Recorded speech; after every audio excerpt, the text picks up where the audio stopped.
নমস্কার বন্ধুরা, সোনালিস কিচেনে তোমাদের আরও একবার জানাই স্বাগত। আশা করছি তোমরা সবাই ভালো আছো।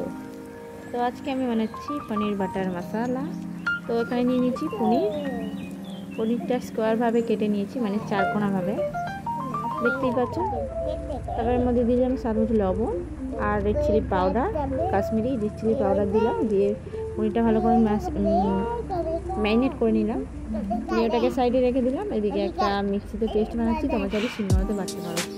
নিয়েছি টমেটো কুচি, একটা বড় টমেটো কুচি নিয়েছি, 1 চামচ চারমগজ আর 2-4টে কাজু ভিজিয়ে রেখেছিলাম, সেগুলো দিয়ে দিলাম। একটা কাঁচা লঙ্কা আর একটু কাশ্মীরি রেড চিলি পাউডার দিয়ে মিক্সিতে আমি বেটে নিয়েছি, তোমরা চাইলে শিলনোড়াতে বাটতে পারো। তারপর এদিকে একটা ফ্রাই প্যান বসিয়ে দিয়েছি, গরম হয়ে গেছে। মধ্যে দিয়ে দিলাম 2 চামচ তেল, সাদা তেল, আর দিয়ে দিলাম একটা বাটারের ছোটো একটা কিউব বা 1 চামচ পরিমাণে বাটার দিয়ে ভালো মতো পনিরগুলো আমি লাল লাল করে ভাজা করে নিচ্ছি। ভাজা কমপ্লিট, তুলে নিলাম। তারপরে এর মধ্যে দিয়ে দিচ্ছি পেঁয়াজ কুচি আর দিয়ে দিচ্ছি গোটা গরম মশলা, দারচিনি, লবঙ্গ আর একটা এলাচ, আর 1 চামচ মতো গোটা জিরে দিয়ে ভালো মতো পেঁয়াজের সঙ্গে ভাজা করে নিয়েছি। তারপরে এর মধ্যে দিয়ে দিচ্ছি আদা রসুন বাটা 1 চামচ দিয়ে ভালো মতো আবারও আদা রসুনটা কষিয়ে নিলাম। তারপরে এর মধ্যে দিয়ে দিচ্ছি টমেটো আর চারমগজ মানে পেস্টটা বানিয়েছিলাম ওটা দিয়ে ভালো মতো মশলাটাকে কষিয়ে নিয়েছি। মশলা থেকে তেল ছেড়ে দিলে দিয়ে দেবো এর মধ্যে হলুদ গুঁড়ো, জিরে গুঁড়ো, ধনে গুঁড়ো, লঙ্কার গুঁড়ো আর তার মতো লবণ দিয়ে ভালো মতো মশলাটা কষিয়ে নিচ্ছি। আবারও তার মধ্যে দিয়ে দিলাম পরিমাণ মতো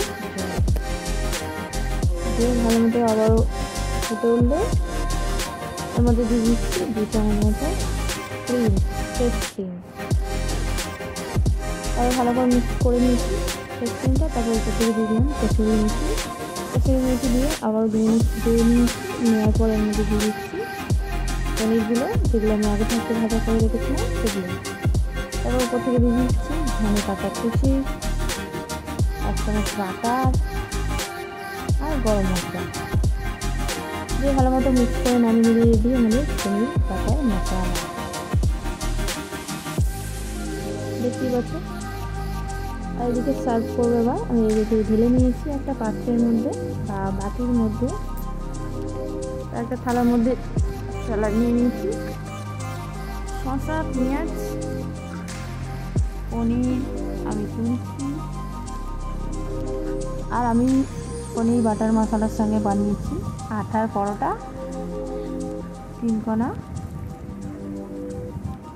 খেতে খুবই টেস্টি হয়েছিল পনির বাটার মশলাটা। অবশ্যই বাড়িতে একবার ট্রাই করো বন্ধুরা। কেমন লাগলো ভিডিওটি অবশ্যই কমেন্ট করে জানাবেন বন্ধুরা।